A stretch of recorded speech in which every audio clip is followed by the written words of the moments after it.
Did you know that over 80% of active duty military personnel use social media on a daily basis? That's right, platforms like Instagram, Twitter, TikTok have become a huge part of our military lives. But what does that mean for the military culture?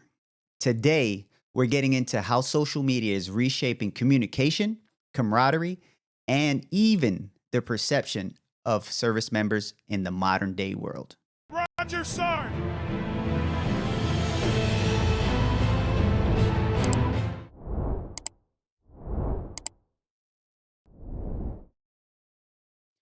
All right, welcome back to the Roger Sarnt Podcast, where we talk all things Army.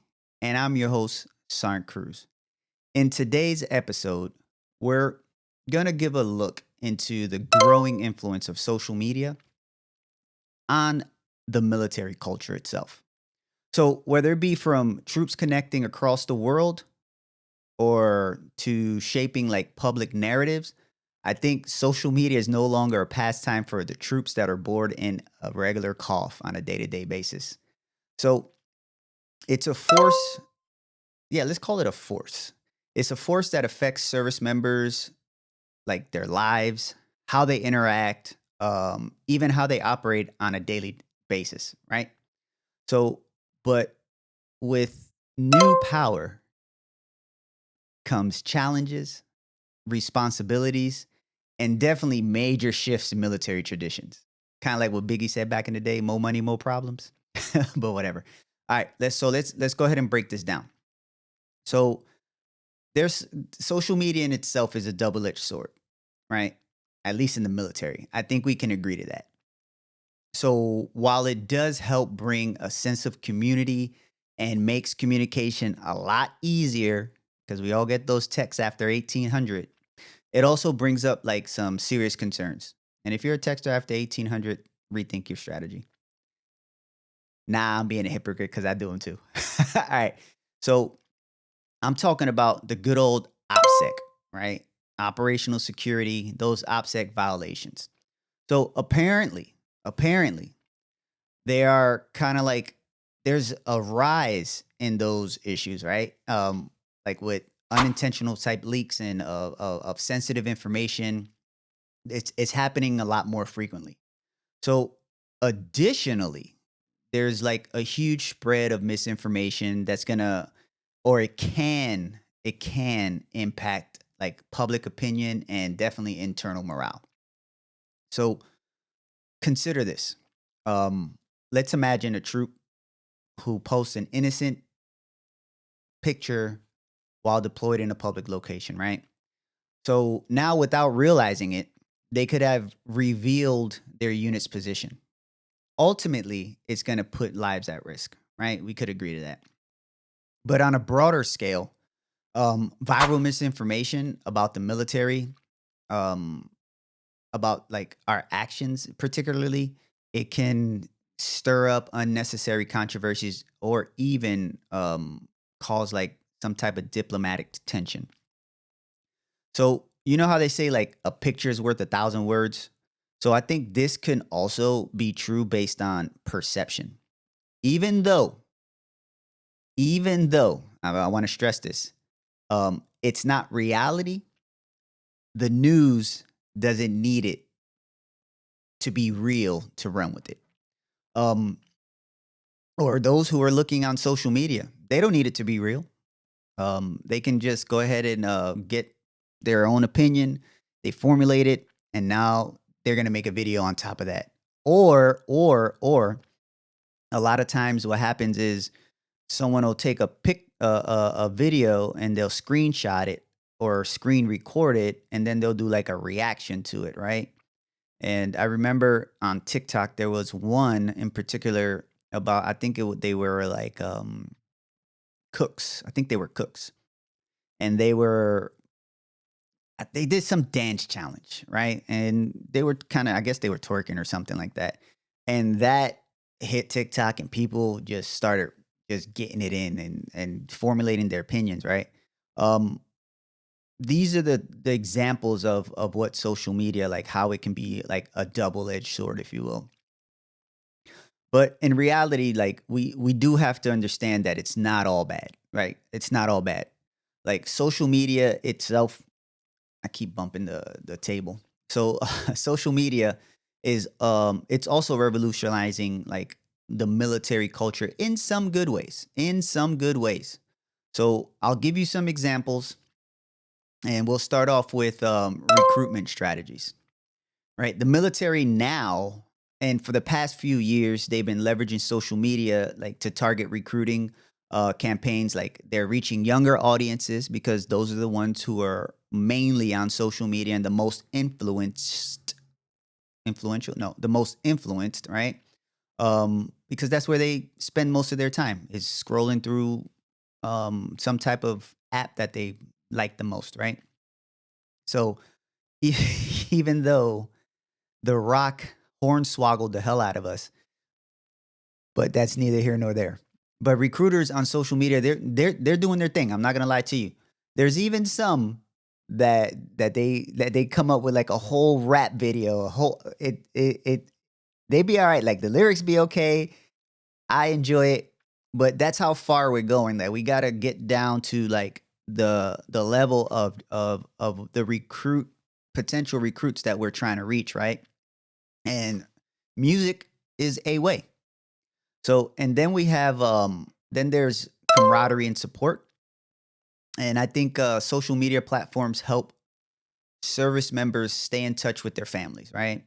And it also helps share their experiences, and for the most part creates a sense of unity even when you're stationed thousands of miles away. Like again, I think I said this in a last video, but I have a Facebook Messenger chat that I talk to the guys that I what is it called?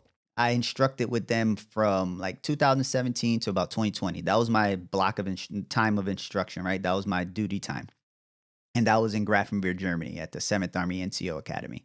And we still stay in touch to this day. We'll throw some subjects in there.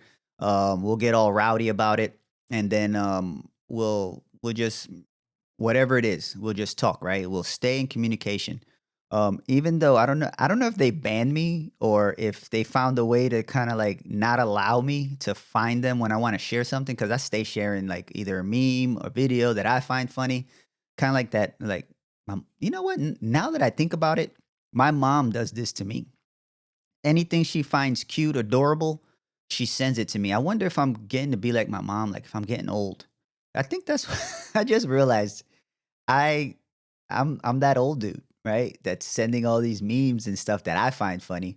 And when I asked in the chat, one of my best friends, Hennon, he says, that's because they're trash. And I was like, damn, I didn't know trying to make everyone happy and smile and stuff like that was trash, but whatever. It is what it is. I digress. So there's also there's also public perception and transparency, right? So troops in the military, they kind of use social media to tell their own stories. They break down stereotypes and they provide like firsthand perception or perspectives on the service life. Now, sometimes this gets us in trouble, if you will, because we kind of take some stuff to social media that we probably shouldn't be doing. I'll give you guys a an example of that.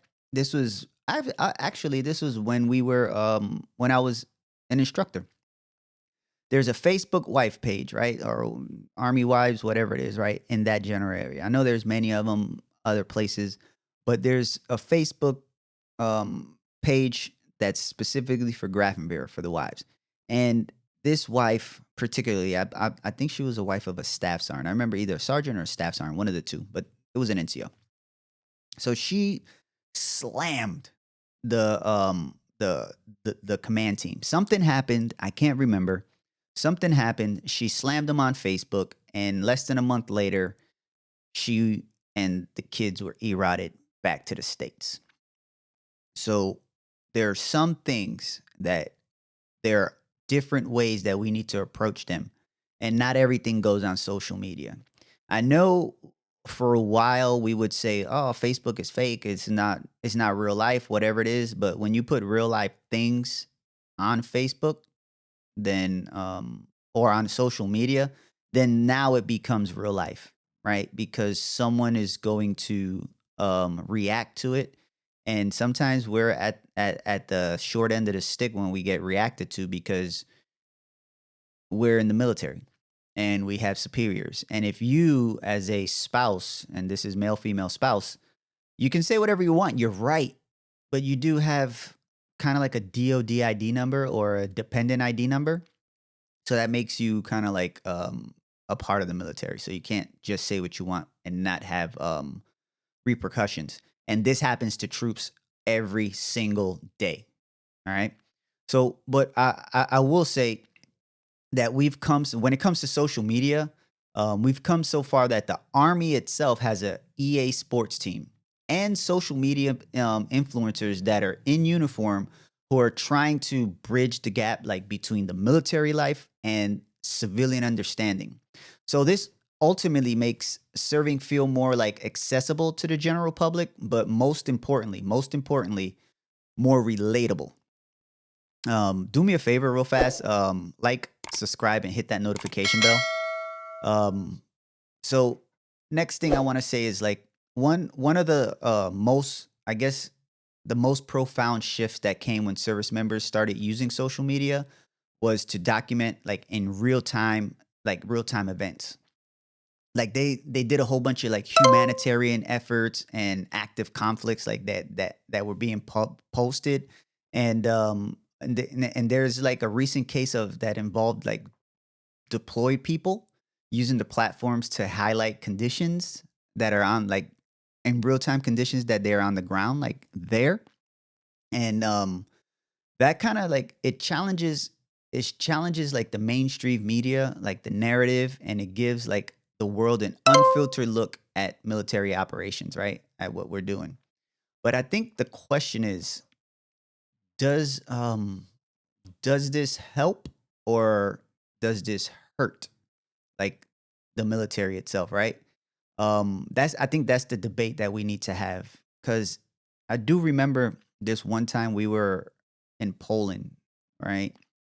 And I specifically remember they were it was less than 2 hours. We got on ground. We were in tents at the time, and we were transient tents, but this turned out to be our actual living space because we it was two brigades there. It was a brigade from Colorado, and then it was us. And we technically weren't supposed to be there. I'm not gonna lie. We got there because the whole time they were there. So they started filming, and I think it was on Snapchat or something. They did it. And if you don't turn off your location, if you don't go ghost, people can see you. So I think the S2 section, I can't remember. They they found that clip of that soldier like look, showing our living conditions, which weren't optimal. Yeah, I'm not gonna lie to you, they weren't optimal. And they went straight down to him, right? And they were on a whole different fob at the time. But this happens more times than not, and people see that, right? And this puts out information to the general public, to our adversaries, and to our families. And some people can get a little worried. But I think the net of it is social media is changing the military culture in fundamental ways. Some better, some with risk, because I don't want to say for worse, but some have risk. Um, it connects troops. It's an aid for recruitment, and at the same time, it improves transparency for the public. Um, but it also poses security threats and raises the questions about how the military should engage with an ever connected world, because that's what we're turning into. So, but as the operational environment evolves, so must our understanding of that evolving and policies around it. We have to create policies around it. Now, I want to hear from you. Do you think social media is ultimately a good or a bad thing for the military? Right. So drop your thoughts and comments. And if you found this discussion insightful, check out one of my other videos that I deep dive into the military culture. I have a whole playlist. And don't forget, you don't have to embrace the suck if you got the right tools in your ruck. I'm Sarnt Cruz, and I'm out. Peace. Roger Sarnt!